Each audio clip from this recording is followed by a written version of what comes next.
শুকরিয়া আদায় করি একজন তরুণ আইনজীবী এবং একজন প্রবীণ আইনজীবী, তরুণ আর প্রবীণদের সমন্বয়ে সবাই আমাকে দোয়া দয়া করে একটা মহান দায়িত্ব দিয়েছেন। সর্বোচ্চ শিক্ষিত মানুষের সংগঠন, আল্লাহ যাতে কিয়ামত পর্যন্ত আমার একটা টাকা নষ্ট না হয়, আইনজীবী সমিতিদের আইনজীবীদের হক নষ্ট না হয়, সেই তৌফিক যাতে আল্লাহ আমাকে দান করেন, সেইটুকুই আপাতত আমি সেটা কামনা করি। আমার পাশে আমার সিনিয়র আছেন, আমার সিনিয়র আইনজীবীরা আছেন, আমার যারা আছেন সবার আমি সহযোগিতা নেব। সবার সহযোগিতা নিয়ে একটা মানবিক প্রতিষ্ঠান হিসাবে এটাকে আরো এগিয়ে নিয়ে যাবো ইনশাআল্লাহ।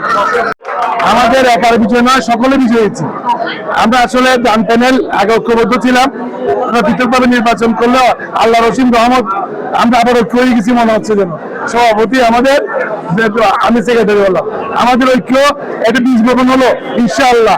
ইনশাআল্লাহ একটা বিশেষ পরিকল্পনা আছে। আমার একটা পরিকল্পনা হচ্ছে, আমাদের একটা অ্যাডভাইজারি বোর্ড থাকবে, যে অ্যাডভাইজারি বোর্ডে এক্স প্রেসিডেন্ট, সভাপতি, সেক্রেটারি থাকবে, তাদের পরামর্শে বার চলবে। বাংলাদেশের একটি শ্রেষ্ঠ বার হিসেবে বার বেঞ্চের সুন্দর সম্পর্ক এবং আমাদের যে অবকাঠামোগত যেগুলো কাজ রয়েছে, আমরা ইনশাআল্লাহ এগুলো দ্রুত এগিয়ে নেওয়ার প্রতিশ্রুতি দিয়ে আমরা করছি। আপনাদের সবাইকে ধন্যবাদ। আসলে আমি যে এত বেশি খুশি হয়েছি যে আমি ভাষায় প্রকাশ করতে পারছি না।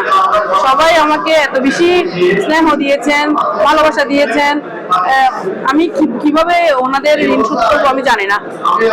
এর আগেও আমি সদস্য পদে নির্বাচিত হয়েছিলাম, এখন আমি ক্রীড়া ও সাংস্কৃতিক পদ থেকে তৃতীয়বারের মতো নির্বাচিত হয়েছি।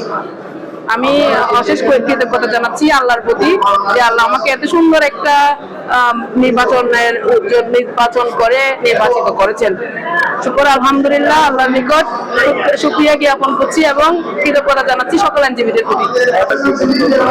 কাজ করার আমি চাইবো যাতে চিটাংবারের মতো আমাদের কক্সবাজার বারও এরকম ক্রীড়া ও সংস্কৃতি দিয়ে এগিয়ে যাক এবং সব আমাদের ক্রীড়া ও সংস্কৃতি বলে যাতে আমরা এগিয়ে যেতে পারি, যতটুকু করতে হয় আমি করবো ইনশাল্লাহ।